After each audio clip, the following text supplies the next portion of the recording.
Shalom Bapak Ibu yang dikasihi Tuhan. Kita akan merenungkan firman Tuhan. Mari kita berdoa. Tuhan Yesus Juru Selamat kami bersyukur buat hari yang Kau beri. Kami boleh lewati dalam kasih setia Tuhan. Dan saatnya kami akan merenungkan firman Tuhan kembali.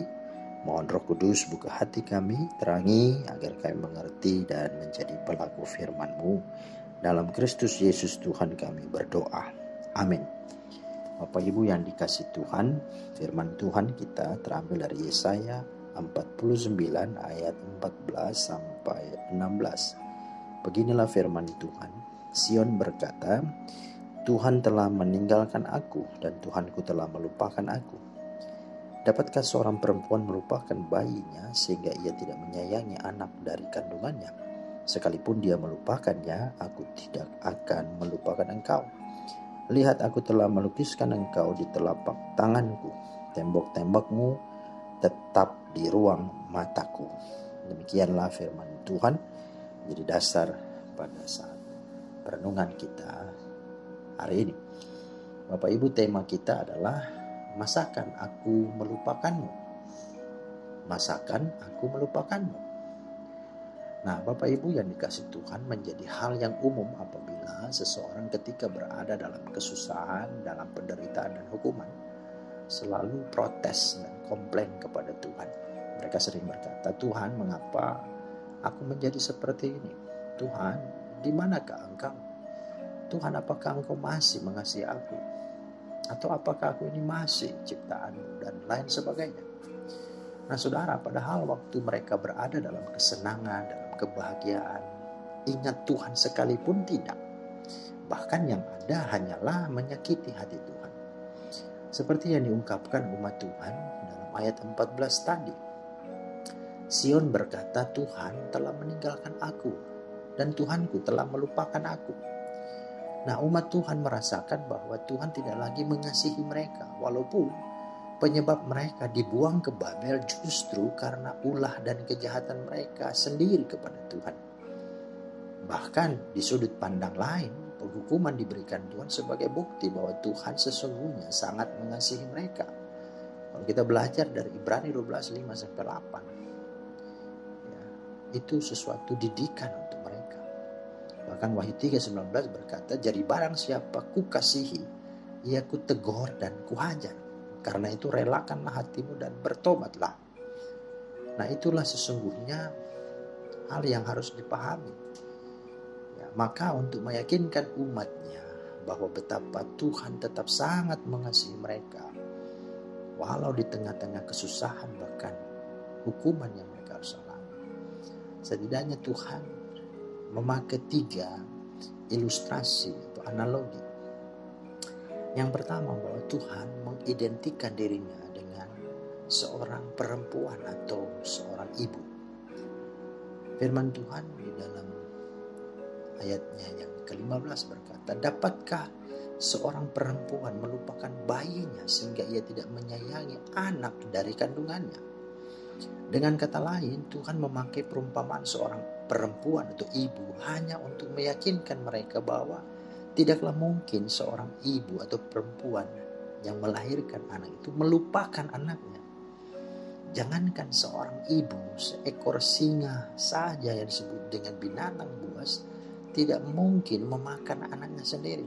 Apalagi seorang manusia yang adalah ciptaan Tuhan yang dicipta menurut gambar dan rupa Allah. Kalau sesama manusia bahkan binatang saja tahu mengasihi anaknya, apalagi aku, kata Tuhan. Nah, itulah yang mau ditegaskan dengan berkata, ya, dapatkah seorang perempuan melupakan bayinya? Saudara, itu yang sesungguhnya.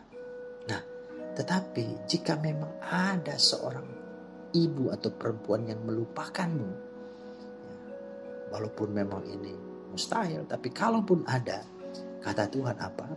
Sekalipun dia melupakanmu, aku tidak akan melupakan engkau. Nah, itu penegasannya lagi luar biasa. Ya. Maka hal ini harus menjadi satu kesadaran dan keyakinan bahwa Tuhan mengasihi kita. Hal yang kedua, Tuhan mengidentikan Dan bahkan Tuhan memakai ilustrasi, dikatakan di dalam ayatnya yang ke-16 di sana, dikatakan Tuhan melukiskan kita di telapak tangannya. Lihat, aku telah melukiskan engkau di telapak tanganku. Wow. Artinya segala hidup dan masa depan kita sudah ada dalam rencananya. Dan itu pasti lebih indah dari segala yang ada di dunia ini. Tuhan berkata, sebab aku ini mengetahui rancangan-rancangan apa yang ada padaku mengenai kamu. Demikianlah firman Tuhan, yaitu rancangan damai sejahtera dan bukan rancangan kecelakaan, untuk memberikan kepadamu hari depan yang penuh harapan. Yeremia 29:11. Saudara, ini satu hal yang ditegaskan, bahwa setiap hidup kita sudah ada di dalam tangannya, dituliskan, digariskan. Itu sebabnya setiap kita sungguh-sungguh indah dan spesial dalam kehidupan ini, dipandang di matanya. Nah, yang ketiga, Tuhan memberikan ilustrasi tentang kehidupan kita seperti tembok-tembokmu, dikatakan tetap di ruang mataku. Ya. Tembok-tembokmu tetap di ruang mataku. Saudara, tembok artinya tempat perlindungan, tempat kekuatan, keamanan. Artinya Tuhan tahu dan memperhatikan seluruh keberadaan hidup kita ketika segala kekuatan atau pertahanan kita sudah mulai lemah, sudah tak berdaya. Tuhan tidak akan sekali-kali akan meninggalkan kita dan tidak sekali-kali membiarkan kita. Ibrani 13:5b, Dia Immanuel, selalu beserta kita. Dia Allah Maha Tahu, omniscience. Dia Allah yang Maha Hadir, omnipresent. Bahkan Dia Allah Maha Kuasa, omnipotent. Dikatakan Dia Allah Maha Tahu, dikatakan di ruang mataku. Artinya Dia melihat, memperhatikan dan menilai segala kehidupan kita. Dialah tembok perisai, dialah kota benteng dan perlindungan serta kubu pertahanan kita.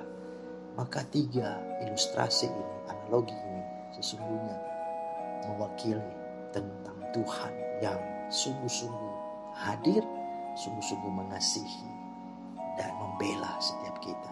Jangan kita galau, jangan kita putus asa, jangan kita menjadi orang yang kehilangan pengharapan.